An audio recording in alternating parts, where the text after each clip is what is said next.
வணக்கம். இது உங்கள் சிவி ஜோன். எல்லாரும் எப்படி இருக்கீங்க? இன்னைக்கு பற்றின ஒரு பயங்கரமான சம்பவத்தை பற்றி பேச போகிறோம். என்னன்னா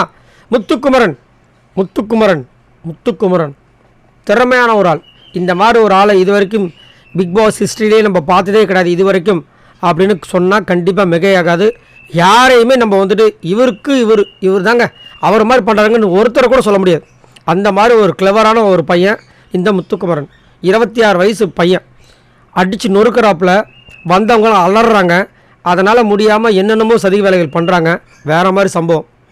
ஆனாலும் அந்த மீதி இருக்கிற ஒரு வாரத்தில் அந்த பையன் வந்துட்டு அந்த கப்பை வாங்கிறதுக்கு அவன் படுற பாடு இருக்குது பாருங்கள், அநியாயம். எவ்வளோ இளைஞர்.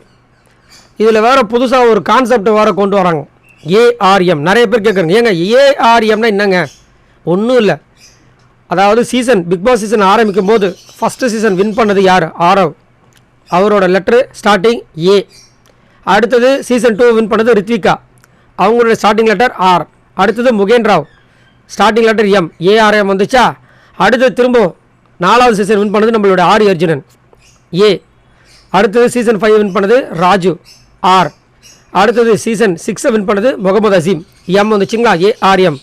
திரும்ப வின் பண்ணது அர்ச்சனா சீசன் 7ல். அடுத்தது பார்த்தீங்கன்னா ராணாவா ரயானா அப்படின்னு கேட்குறாங்க.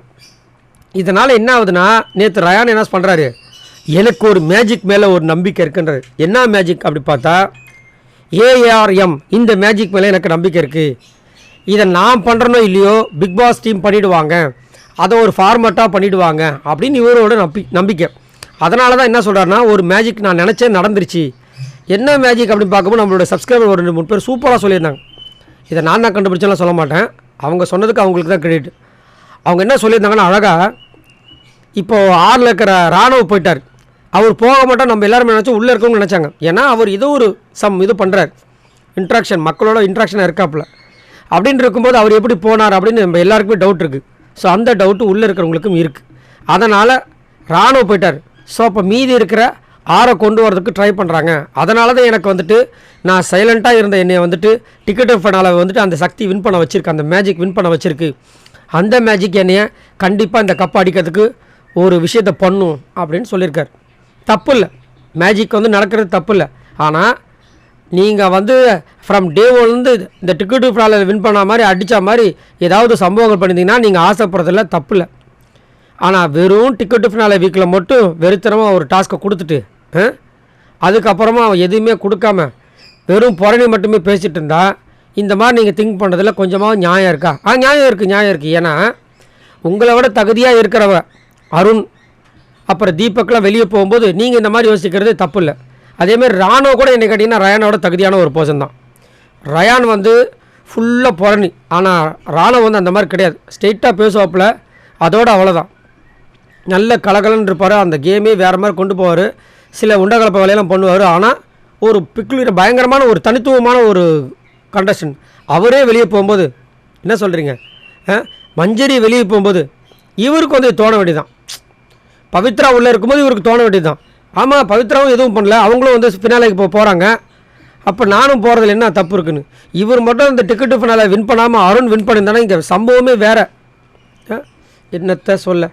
இதனால் என்ன பண்ணுறாரு, அந்த மேஜிக் நடக்குன்னு சொல்லிட்டு கொஞ்சம் மனசில் வந்துட்டு ஒரு நப்பாசையில் வந்து இருக்காப்புல. நம்மளுக்கு அதை பார்க்கவும் கொஞ்சம் வருத்தமாக தான் இருக்குது. என்ன பண்ணுறது, நப்பாசையாக நிராசையாக போகுது அப்படின்னு.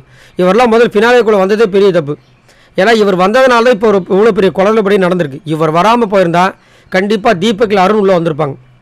கொடுமை. சரி, நீங்கள் உங்களோட கருத்தை சொல்லுங்கள். இவர் திடீர்னு இந்த மாதிரி ஒரு விஷயத்த சொல்கிறார், இதை பற்றி என்ன நினைக்கிறீங்க? உண்மையிலே இந்த ஏஆர்எம் கான்செப்ட் படி முத்துக்குமரனோட அந்த டைட்டில் பறிக்கப்படுமா? அதாவது கிடைக்காம போகிறதுக்கு வாய்ப்பு இருக்கா? அப்போ உழைப்புக்கேற்ற ஊதியம் கிடைக்காதா? இந்த மாதிரி வந்துட்டு இது ஒரு கான்செப்ட்டு, இந்த ஒரு மேஜிக் நடக்கும் இப்படியே பண்ணால் அப்போ வந்துட்டு அன்றைக்கி அதாவது என்ன சொல்கிறது, இன்றைக்கி வந்து 6 தான் இந்த வருஷம். சரி, முத்துக்குமரன் வின் பண்ணுறா வச்சுக்கோங்க.